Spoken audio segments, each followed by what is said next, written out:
शहर के बीचों बीच स्थित एक छोटा सा बस स्टैंड नंबर 380 रोजमर्रा की आवाजाही के लिए मशहूर था। ये बस स्टैंड एक पुराने किले के पास था जो अब खंडर में बदल चुका था। यह किला अपनी पुरानी वास्तुकला और रहस्यमयी कहानियों के लिए प्रसिद्ध था। बस स्टैंड से लोग अक्सर किले की तरफ देखते थे और कुछ देर के लिए अपने व्यस्त जीवन से बाहर आकर उस प्राचीन संरचना की ओर खो जाते थे। कहानी की शुरुआत होती है एक बारिश भरी रात से। आसमान में बादल गड़गड़ा रहे थे और बिजली चमक रही थी। रात के करीब 10 बजे थे और बस स्टैंड नंबर 380 पर कोई भी बस आने का संकेत नहीं था। वहां बस स्टैंड के छोटे से शेड के नीचे सिर्फ एक व्यक्ति बैठा था। उसका नाम था केंजी। केंजी एक 35 वर्षीय युवक था जो एक प्राइवेट कंपनी में काम करता था। वह अक्सर देर रात तक काम करता और फिर इस बस स्टैंड से घर वापस जाता। उस रात भी वह बारिश से बचने के लिए शेड के नीचे बैठा हुआ था, लेकिन कुछ अजीब सा महसूस कर रहा था। चारों ओर सन्नाटा था, सिर्फ बारिश की आवाज और कभी कभी बिजली की गड़गड़ाहट सुनाई दे रही थी। केंजी ने अपनी घड़ी देखी। बस आने में अभी भी समय था। उसने अपने बैग से एक किताब निकाली और पढ़ने लगा। कुछ ही देर में उसे एक अजीब सी ठंडक महसूस हुई, जैसे किसी ने उसके पास से गुजरते हुए ठंडी हवा छोड़ी हो। उसने इधर उधर देखा, लेकिन वहां कोई नहीं था। उसकी नजर अचानक किले की ओर गई, जो अब एक भयानक परछाई की तरह दिखाई दे रहा था। केंजी ने अपनी घड़ी देख सोचा कि शायद ये उसकी कल्पना का हिस्सा है और फिर से अपनी किताब में डूब गया।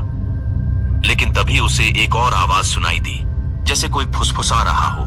कुछ समय बाद उसे एक और आवाज सुनाई दी, जैसे किसी ने उसके पास आकर उसका नाम लिया हो, केंजी। वह तुरंत चौकन्ना हो गया और इधर उधर देखने लगा। वहां कोई नहीं था। उसके दिल की धड़कन तेज हो गई और उसे लगा कि कुछ गड़बड़ है। उसने तुरंत अपना बैग उठाया और बस स्टैंड छोड़कर जाने का निर्णय लिया। लेकिन जैसे ही वह उठा, उसे एक परछाई दिखाई दी जो धीरे धीरे उसकी ओर बढ़ रही थी। केंजी डर के मारे पीछे हट गया और उसका दिल तेजी से धड़कने लगा।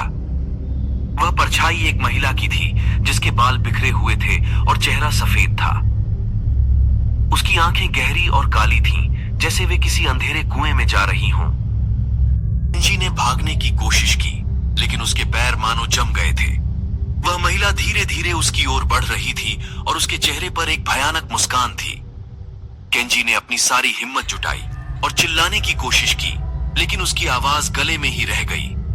अचानक बिजली की एक चमक के साथ वह परछाई गायब हो गई और सब कुछ सामान्य हो गया। केंजी घबराया हुआ इधर उधर देखने लगा। उसे कुछ समझ नहीं आ रहा था कि ये सब क्या हो रहा है। उसने जल्दी से अपना बैग उठाया और बस स्टैंड से बाहर भागा। जब वह घर पहुंचा तो उसने अपनी पत्नी को सारी घटना बताई। उसकी पत्नी ने उसे शांत किया और कहा कि शायद ये उसके थके हुए मन की कल्पना है। केंजी ने भी यही सोचा और सोने चला गया। लेकिन उस रात वह ठीक से सो नहीं पाया। उसे बार बार वही भयानक महिला का चेहरा याद आ रहा था। अगले दिन केंजी ने अपने दोस्तों को इस घटना के बारे में बताया। उसके एक दोस्त टाकाशी, जो पुराने किलों और उनके रहस्यों में रुचि रखता था, ने उसे बताया कि वह किला एक समय में एक शाही परिवार का निवास था, लेकिन वहां एक भयानक घटना घटी थी। उस किले में रहने वाली एक राजकुमारी ने अपने प्रेमी के साथ धोखा किया था और उसे क्रूरता से मार दिया गया था। तब से उस किले को श्रापित माना जाता था और कहा जाता था कि वहां की आत्माएं आज भी भटकती हैं। केंजी इस कहानी को सुनकर और भी डर गया।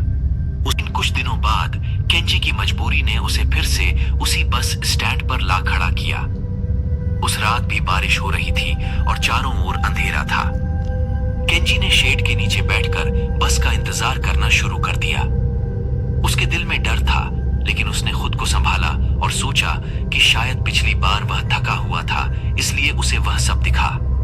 लेकिन इस बार केंजी ने देखा कि किले से एक परछाई धीरे धीरे उसकी ओर बढ़ रही है। वह परछाई फिर से उसी महिला की थी, लेकिन इस बार उसका चेहरा और भी भयानक लग रहा था। केनेजी ने अपनी हिम्मत जुटाई और बस स्टैंड से भागने की कोशिश की, लेकिन उसके पैर फिर से जम गए। महिला उसकी ओर बढ़ते हुए बोली, केंजी, तुम्हें मेरे साथ आना होगा। उसकी आवाज इतनी भयानक थी कि केंजी का दिल दहल गया। वह चीखने की कोशिश कर रहा था, लेकिन उसकी आवाज गले में ही अटक गई। महिला ने अपना हाथ उसकी ओर बढ़ाया और उसे खींचने लगी। केंजी ने अपनी सारी ताकत लगाकर खुद को छुड़ाने की कोशिश की, लेकिन वह महिला बहुत शक्तिशाली थी। अचानक बस स्टैंड पर एक बस आ गई और उसकी रोशनी में वह महिला गायब हो गई। केंजी अपनी जान बचाने के लिए तुरंत बस में चढ़ गया। बस के ड्राइवर ने उसकी हालत देखी और पूछा, तुम ठीक तो हो? हाँ, में सिर हिलाया, लेकिन उसकी आंखों में डर साफ झलक रहा था। उसने सोचा कि अब वह कभी भी इस बस स्टैंड पर नहीं आएगा, लेकिन उसके मन में एक सवाल हमेशा के लिए रह गया कि वह महिला कौन थी और उसे क्यों बुला रही थी। अगले दिन केंजी ने अपने दोस्त टाकाशी के साथ किले की ओर भी जानकारी जुटाने का फैसला किया। वे दोनों किले के पास गए और वहां के एक पुराने बुजुर्ग से मिले जो उस किले के बारे में बहुत कुछ जानते थे। उस बुजुर्ग ने उन्हें बताया कि उस किले में रहने वाली राजकुमारी का नाम युकी था और उसे अपने प्रेमी के साथ धोखा देने के कारण मौत के घाट उतार दिया गया था। तब से उसकी आत्मा भटक रही है और वह उन लोगों को अपना शिकार बनाती है जो रात में उस बस स्टैंड पर आते हैं। केंजी ने यह कहानी सुनी और उसे यकीन हो गया कि जो उसने देखा वह सच था। उसने ठान लिया कि वह अब उस बस स्टैंड पर कभी नहीं जाएगा, लेकिन उसके मन में एक सवाल हमेशा के लिए रह गया कि वह महिला कौन थी और उसे क्यों बुला रही थी। इसके बाद केनेजी ने अपने जीवन को सामान्य बनाने की कोशिश की, लेकिन वह घटना उसके मन में हमेशा के लिए रह गई। वह अक्सर रात को जाग जाता और उसे लगता कि वह महिला अभी भी उसे बुला रही है। उसने कई बार मनोचिकित्सक से मिलने की कोशिश की, लेकिन कोई भी उसे पूरी तरह से इस डर से मुक्त नहीं कर सका। और इस तरह बस स्टैंड नंबर 380 की यह कहानी एक रहस्य बनकर रह गई, जो आज भी लोगों के दिलों में डर और जिज्ञासा को जीवित रखे हुए है।